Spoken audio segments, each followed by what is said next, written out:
and joined the Army. He was trained as a medic, an EKG technician, and as a medical technologist. He served in the Army for 6 years, finishing at Walter Reed Medical Center in Washington, D.C. He has been nominated as Veteran of the Year. After his military career, Chris continued to work as a medical technologist, staying in the healthcare field for 18 years. In 2010, his mother died and he decided he needed a break. His idea of a break was to thru hike the Appalachian Trail from Springer Mountain, Georgia to Mount Katahdin, Maine. A journey he enjoyed so much that he stretched it out to last 7 months. While on the trail, he had an epiphany that he did not have to return to his former life, that the trail could become his home. Since then, Chris has hiked more than 18,000 miles on national and international trails. He has traversed our Great Lakes state from west to east and from south to north. With all these miles under his feet, Chris has accumulated a wealth of wisdom on how to best prepare for a trip and essential gear. We are so pleased to have him with us tonight to give us his top recommendations. Please give Chris a warm welcome. Thank you, Lynn. Speak. Thanks, Lynn. I appreciate that. Everybody hear me okay? The mic's working all right? Great. Thanks to all of you for coming out on a freezing cold Thursday night to hear me speak. I really do appreciate it. And folks watching online or through the recording, welcome. Tonight, I'm going to talk about some of my previous hikes. I'll go through them kind of quickly, but the focus tonight is on the specific gear and the planning that you need to do a long distance hike. So the real about probably 40 minutes about gear specifically, maybe another 20 minutes on planning, and then we'll leave plenty of time at the end for questions. And if you guys want to come up and mess with the gear and see and feel it and ask questions, and Jackie's gear too, we'll have it all spread out so you get some hands-on experience and some one-on-one time, about stuff like that. So that's the plan for this evening.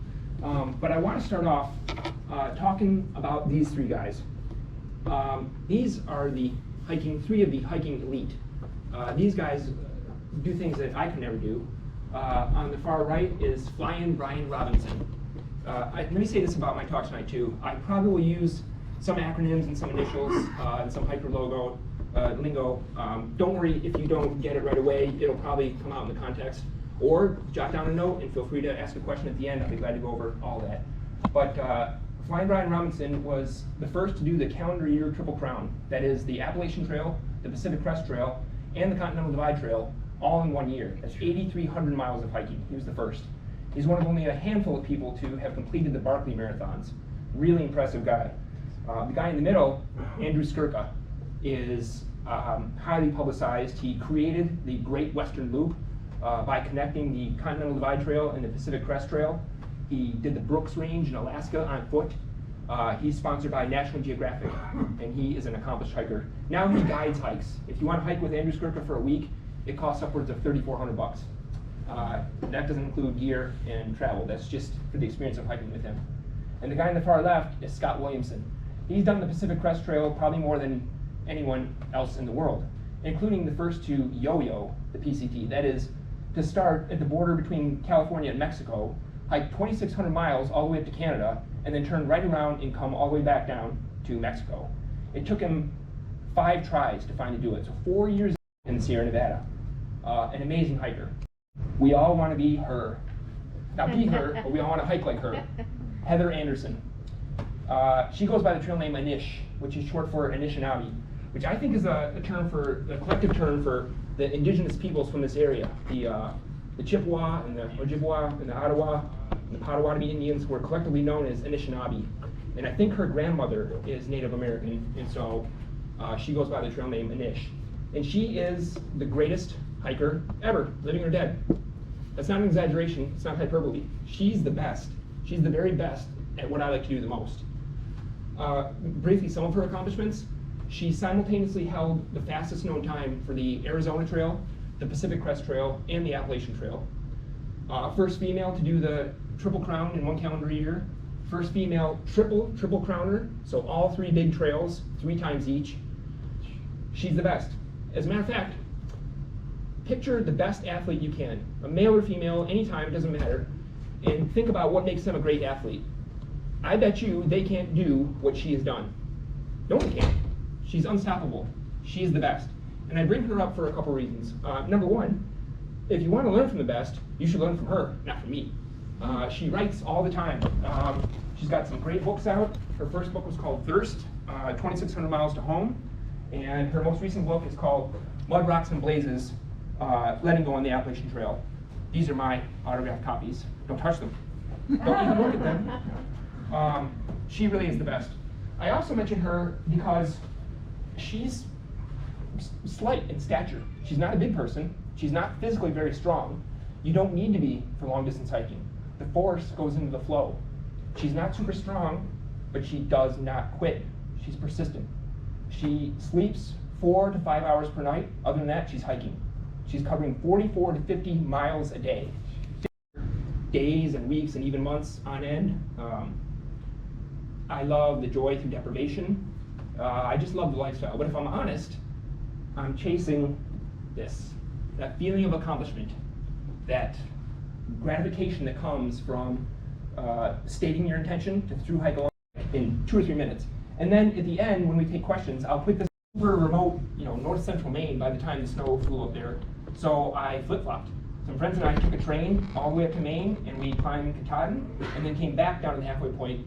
They called it a flip-flop, kind of a non-traditional way to hike the trail, but I had to. That's the only way I could get it done without getting snowed on. They closed Baxter State Park at the northern terminus. If you don't get up there in time, then you don't finish your hike.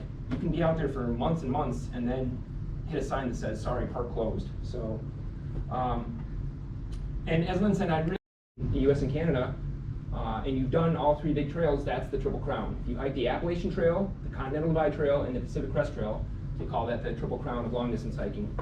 And it seems like these days more and more people have done it, and I would even go so far as to say to be taken seriously in the long distance hiking community, you have to have at least done the Triple Crown. There's me with my obligatory paper Burger King hat and a horrible sunburn on my face. I had snow blindness because I didn't wear sunglasses. I was squinting for days on end, but that was an important point in my life. After that, in 2015, I decided to do the Appalachian Trail again, but southbound this time. So met a buddy in Maine, and he climbed up to Katahdin with me.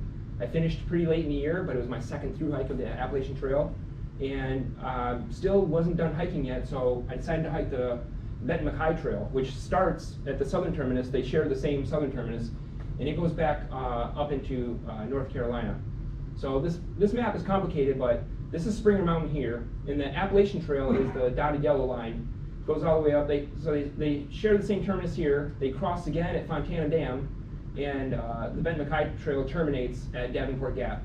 So it's cool. It goes, a different route. You get to see a different route through the Smokies. And by the time I finished that trail, I was freezing cold and flat broke, and all my gear was breaking down. So I said goodbye to friends and came home. After that, I decided to hike the Israel National Trail. I had been hearing about this trail for a few years, and I was really excited about it. It starts on the Red Sea. I don't know if you can see at the very bottom here, this little blip is the Red Sea. And it goes up through Jerusalem and Tel Aviv, and you hike along the shore of the Mediterranean, and it finishes at the border with Lebanon.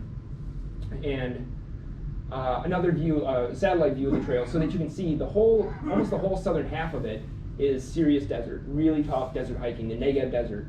But maintained. I met tons of cool people along the way, Jews and Arabs, people from all over the world, and the Israeli Defense Forces. It was a very good experience. I'd like to get back there someday and drink some more good Israeli beer. I really immersed myself in the culture and enjoyed it. I found myself, I finished at the border with Lebanon. I still had a couple weeks left before I had to fly back to the United States. So I hiked the Golan Heights. There's a trail there. And even though this map makes it look like we're there all the time, and there's me finishing. So I finished that and went back to Tel Aviv and flew home. And then got the idea to hike the Baja Peninsula in Mexico. This is a bike trail, that starts in San Diego and goes 1,300 miles down to Cabo San Lucas. And some friends had done it on their bike, and I decided to do it on foot. And I pushed a stupid one-wheel cart so I could carry the water that I needed. And I'll never do that trail again. I'm very proud to be the first one to do it on foot, but never again. There's me finishing in Cabo San Lucas.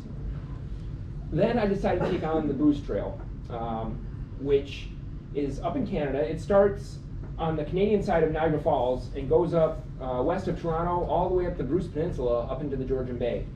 And I made it about 2 weeks on that trail, and I quit. And it was not a good experience. And I'll talk about why I quit and the planning or lack thereof when I get to the planning section. But I was down for a little while until I found out about the Trans-Ecuador mountain bike route, another trail that's traditionally a mountain bike route, but I thought I could do it on foot. It's 858 miles, and it starts at the border with Colombia, at Tehuacan, and it goes really right through this whole center of the country. I stopped by Riobamba and Cuenca and Loja, and you finish at the border with Peru in the little town of Vilcabamba. That was a great experience. That is a fantastic trail, and I will gladly speak to anyone for hours about that. After that, COVID hit, and so I had to keep it local, so I did a hike. I wanted to hike the North Country Trail as it runs through the state of Michigan. It's almost 1,200 miles, and I started at the border with Ohio and hiked up to back to my friends in Ironwood so I could enjoy a cold iron brew. After that, actually before that, I met my friend Jackie, and first thing she told me, I'm going to try and through hike the Appalachian Trail. And I said, really? And somehow that became, we're going to hike the Appalachian Trail. So we set out last April through hike of the Appalachian Trail. And that was October 5th, so just recent, and now here I am. So that's 18,000 miles of hiking, well, I guess I went a little bit over, but I show this photo for a couple reasons. One is to let everyone know there's a million different ways to skin this cat. Granny Gatewood famously did the Appalachian Trail with a laundry bag slung over her shoulder for her deer and wearing nothing but Keds. So even though I'm going to go on and on about fancy, expensive gear and everything, there's a lot of ways to do this trail. This kid actually is a college student, and he works at one of the huts in the White Mountains of New Hampshire. There's it's kind of an expensive bunkhouse, is I guess how you describe it. It's really primitive, but guests can stay there for a couple $100 a night, and everything that the guests consume, all the food and everything, is all brought up on the backs of these. Not always because it's the greatest or the latest. It's what a friend loaned me, or I mooched off a moose jaw. But the last couple of packs have been Osprey and really quality stuff. You know, we talk about backpacks in terms of interior volume, in terms of liters, like 40-liter packs, 50, 60, there's even 75-liter packs. So the two big decisions about a pack is, you know, getting one that fits you well and that's comfortable, and how much volume. I think backpacks are kind of like your house, in that if you have a big giant house, you'll fill it eventually. You'll put stuff in every room. And if you have a big giant backpack, you will find a way to fill it. So, you know, I don't think you want to carry a 75-liter pack because you'll just fill it full of stuff you probably don't need. Likewise, you don't want to use a 40-liter pack because you might strain it. You know, you might try and carry too much and actually break it. So I think these are 60-liter packs that I'm carrying. One before that was also an Osprey that I carried on several long trails.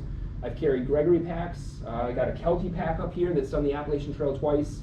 I had a pack made for me, bespoke, by a company called Honor Point. I carried that on the Continental Divide Trail. So I've carried lots of different packs. Jackie on the Appalachian Trail carried Hyperlight mountain gear, really high-end stuff. It's made of DCF, Dyneema composite fabric, or Dyneema, or it used to be called Cuban cloth, the Cuban fiber, and waterproof, but very expensive. You bought your pack and your tent together from Hyperlight? Yeah, it was the pack, the tent, and the waterproof pod system for the inside. Right. And it's a package deal, kind of designed for the Appalachian It was Trail. Actually called the Appalachian Trail Kit. Yeah, it's cool. It's a great company. It's just too expensive for me. It's good stuff. Mostly, I use, or I have been using, Big Agnes Fly Creek tents. This is the two-person here. I think I've had 3 or a tension tent that uses your trekking poles to stand it up. So this tent has 3 main parts to it. There's the tent itself. there's the rain fly, and then there's poles. So advantages are you can use the tent without the rain fly or pull the rain fly back, so you have the protection of, you're protected from bugs, but you can see the sky at night. It's really nice. You can pick this tent up and move it. In the morning, you can gently lift it up and kind of shake it out for all the debris and junk that gathers in there. But it's heavier. You have to carry the poles separately. I broke 3 sets of tent poles in a row from Big Agnes, and on this last Appalachian Trail. To my eye, they changed the manufacturing process, and one of the tent poles where it screws in, they made the threads, they made fewer of them, and they made it thinner, and I broke 3 sets in the exact same spot, and I was dissatisfied. No more Big Agnes tents for me. I ended up finishing the last 3 weeks of the Appalachian Trail. I just used the rain fly, and I used my trekking poles, and I guided out with paracord, either down to a stake or tied it up to a tree. And it worked, I survived, but I got wet, and I got bit up by the bugs a lot. It was suboptimal, but it's the only choice I had. If I was going to be persistent, if I was going to keep at it no matter what, this is what I had to do. This is Jackie's tent, the Hyperlite mountain gear. So this is a tension tent. You can't see it. There's a trekking pole down here and one on the other side, and kind of a supporting crossbar in the middle. Waterproof, bulletproof. That dynamic has a composite fabric. You can't, there's not a separate rain fly, so you can't take that off, but you can open up the vestibule on both sides, and we got a pretty good breeze going through there. So really solid gear, but again, pretty expensive. I want to say real quick too about tents versus hammocks. I'm intrigued by hammocks. I've never used one on the trail, but I read a lot about them. It's a book called The Ultimate Hang. I got a copy of this, and they do this cool lashing. They tie the knots. And just the whole history of hammocks, from the days in the Navy when sailors, used it kind of as a gimbal. They slept on hammocks below deck, and even today's modern hammocks are mostly based on the Army's jungle hammock that they used in Vietnam. So it's a really cool history and a different way to hike, but can't use it for something like the Baja Divide. There's no trees. Or Israel, the Negev Desert, there's no trees down there. I've seen a lot of people use them for the Appalachian Trail here in Michigan a lot, but I'm not sure I would take it on a long hike. But hammocks are something to be considered. Another big piece of gear you got to invest in is your sleeping bag. So, there's a wide variety, all the way from, minus 20 degree rated Western mountaineering bags that are super fluffy and heavy, and they're for particular situations, to some people who just use it's barely more than a blanket, like that Kelty blanket. For me, I use a quilt, and these are made by a company out of Jackson called Underground Quilts, and they're actually made for hammock hiking, but I use it as a sleeping bag.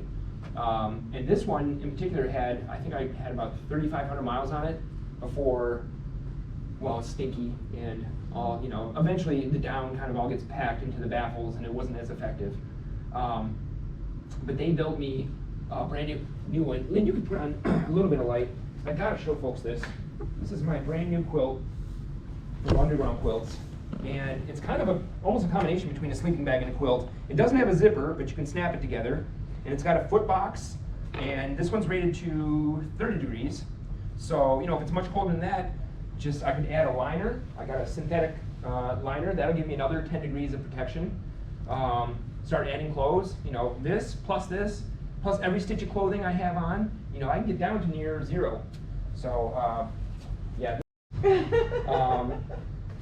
They're made out of Seattle, and kind of a boutique company.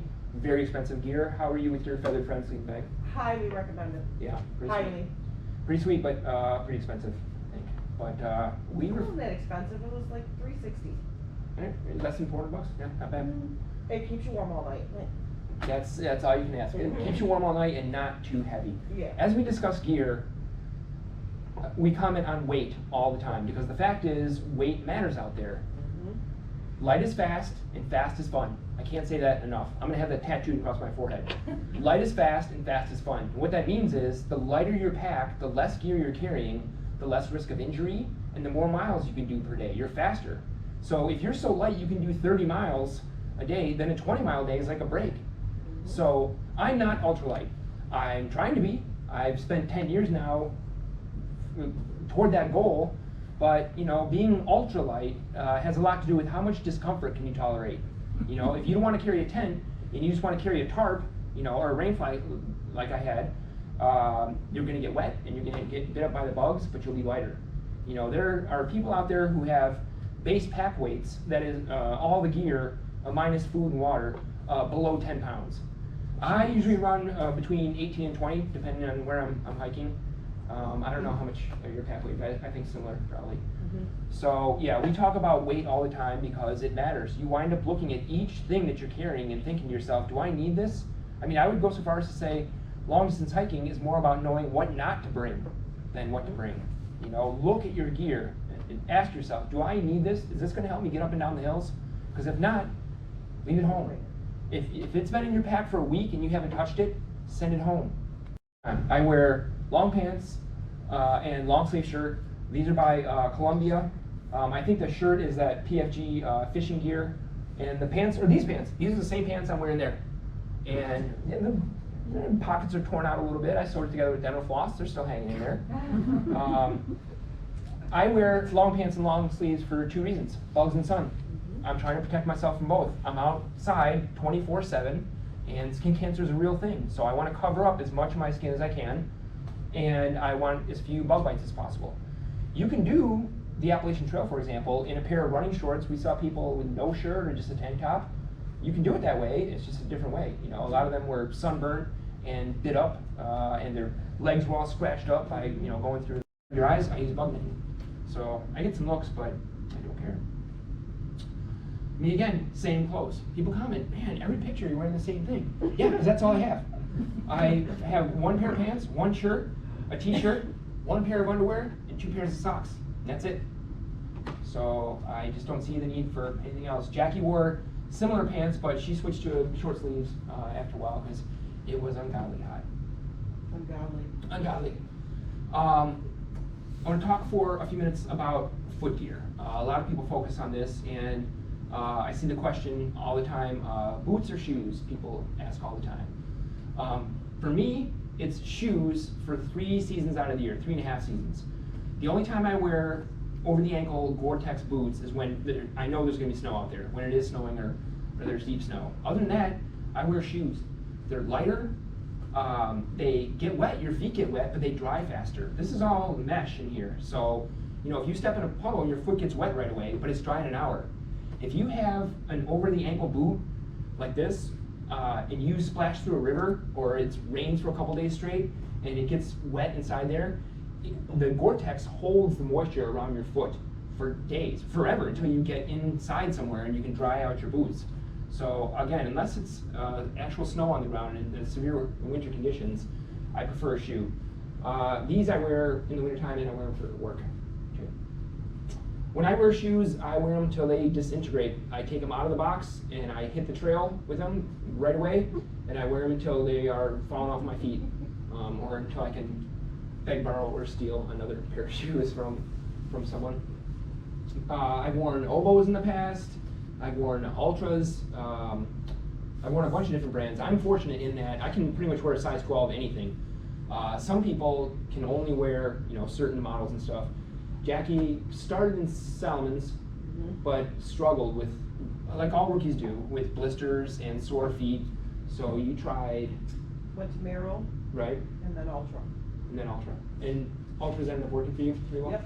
Yeah. Ultras are great. They have a wide toe box. Yep. Super comfortable. The only thing I don't like about it is I don't feel like they last as long. I think I get about 400 or 500 miles out of a pair of Ultras, where I can get 800 or 900 miles out of a pair of Salomons. Jackie and I are both big fans of Darn Tough socks. They last forever. They're super expensive, like $30 for a pair of socks. But if you only have 2 pairs, make sure they're good ones. So we were both fans of Darn Tough. Sometimes Smart Wool, and the other thing I wear, especially for desert hiking, is just plain men's nylon dress socks. You get like 3 pairs for $10 at Walmart or whatever. They're great. They dry out right away. They don't last very long, but they're only they're 3 pairs for $10, so you can replace them all the time. And I've burned through millions of pairs of those. That's a Scott Williamson trick, is wearing plain men's nylon socks. Camp shoes. I used to carry camp shoes because it's nice when you're done hiking at the end of the day to set your shoes or boots aside and get something else on your feet. If you wake up in the middle of the night and you have to go to the bathroom, you can put your camp shoes on to walk away from the tent a little bit. For river crossings, you can take off your shoes and socks and keep them dry and put on Crocs to cross a river. When you're in town and you don't want to wear your stinky shoes into a restaurant or whatever, camp shoes. But these days I don't. I just can't. It sounds silly. I can't afford the weight, but I choose not to. You carry camp shoes.